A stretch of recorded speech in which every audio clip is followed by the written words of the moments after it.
Hey, welcome to the Chronological Bible Journey, where we discover God's whole story one day at a time. My name is Noah, and I'm here today with Derek Ewalt, and we're going to be your guides as we look through Numbers chapter 7. We're just in one chapter of the Bible today. It's day 46, and Derek, if we're honest, this is not the easiest day of reading of the year. It's not. You know, there's some passages you get to and you're really excited about it. And then there's other ones you're going, okay, we just need to get through this. And I just have to remind myself that every word here, God wanted us to have. Yep. And there's something here for us. And I do think that there's some things here we can look at and we can apply to our lives. But, you know, really what we have is coming out of yesterday, we saw that the tabernacle was filled with the presence of God. Yeah. He filled it, and the cloud rested upon the tabernacle. First of all, I just can't even imagine what that would have been like, especially for the very first time for them to witness it and see it. I just think that would have been incredible. And so we get here in Numbers chapter 7, and what ends up happening is the 12 tribes, each one of them has a leader. They come together and they bring an offering in celebration of the tabernacle. And what they end up bringing is 6 carts and 12 oxen. So 6 carts, obviously 12 tribes. That was 1 cart for every 2 tribes. Yep. And then there was an oxen per tribe. Fascinating if you look at and kind of see what a cart would have been. That would have been very significant at the time. It would have really been a luxury. Not your average person didn't have a cart. These would have been most likely covered. Yeah, they weren't mass-produced. They were not mass-produced, absolutely not. And not very many people had them. So this was really a luxury that was being provided for the use of whatever Moses deemed it worthy of. And so what he ended up saying was, hey, we're going to take these things, we're going to distribute them back to the Levites, and they were going to use them for the transportation of the tabernacle. So when that cloud moved and it was time to take the tabernacle up and move it to the next place, they were going to use these carts and these oxen to move everything. And so what happens is they disperse them amongst the 3 groups of Levites. Now, I know that when we're reading in Numbers and Leviticus and in other parts of the Bible as well, we get to words and specifically names, and we don't always know how to pronounce them. Probably, if we're honest, we don't pronounce any of them correctly. So I thought about letting you give this a shot, but I'll just go ahead and do it. I appreciate and so, that. Yeah, absolutely. And so what we have is we have the Gershonites, the Merarites, and the Kohathites. I don't think that's how you say them. Well, thank you. Thank you for your vote of confidence there. But that's what we're going with today, okay? And so here's how they broke them up. What Moses did was he gave them the amount that they needed based off the portion of work they were doing in the movement of the tabernacle. And so when you look at it, the Gershonites got 2 carts and 4 oxen.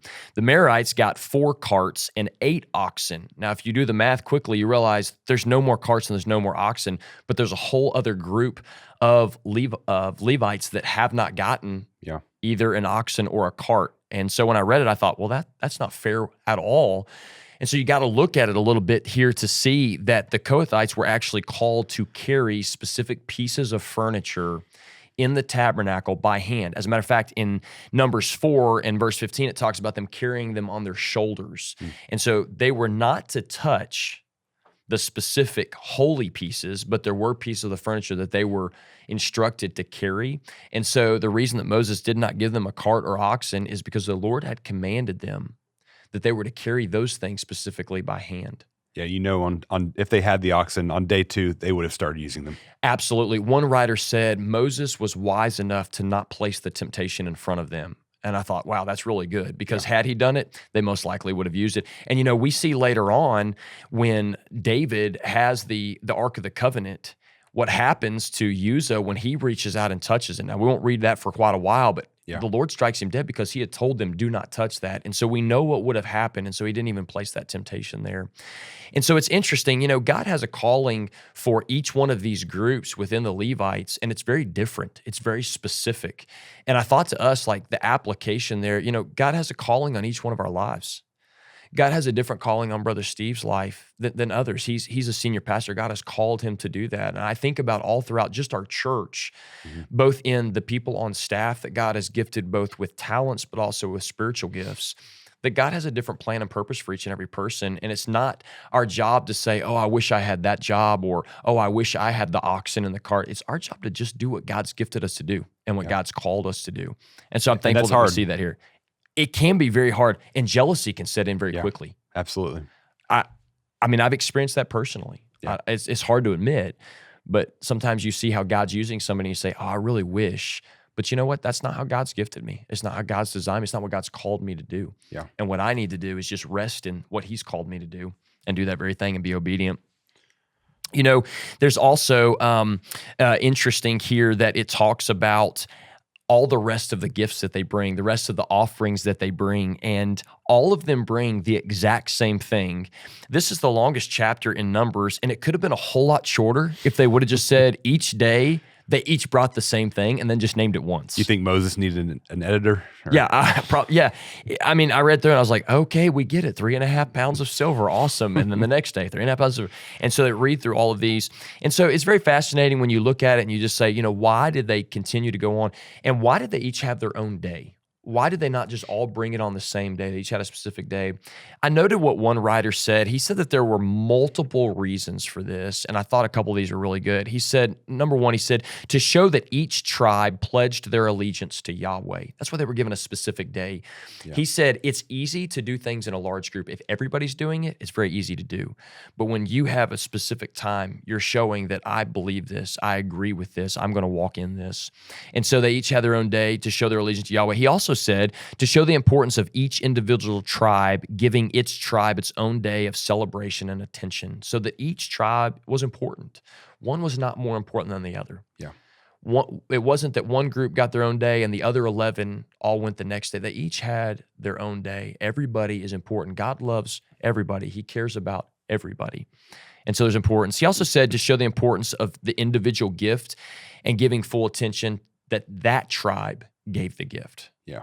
Not just that we all did. And I think there's also the element that this isn't a contest to see who can give God the best. That's right. They're not trying to one up one another day after day. This is what we as a people have been called to give, and we're going to be faithful one after the other to give what God has called us to give. Yeah, they're just going to be obedient. And then I like this other one that he said. He said to show that God wanted to be approached with some degree of organization and order. You cannot read the Old Testament and think that God is not a God of order. Sure, yeah. And so I love that. Also, we get to a little bit further into this chapter, and it becomes a little laborious because you're just reading the same thing over and over. It's like it's the exact same thing. But we get to verse 89. It says, whenever Moses went into the tabernacle to speak with the Lord, he heard the voice speaking to him from between the two cherubim above the ark's cover, the place of atonement that rests on the ark of the covenant. The Lord spoke to him from there.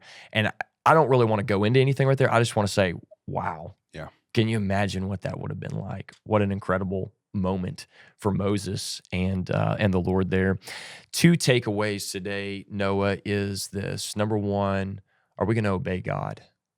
You know, here at Bellevue, we talk a lot about, do we obey God instantly? We see that they obeyed the Lord here.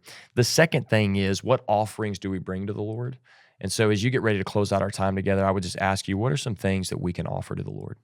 You know, first, you go to financial gifts and tithing to the church like God calls us to do.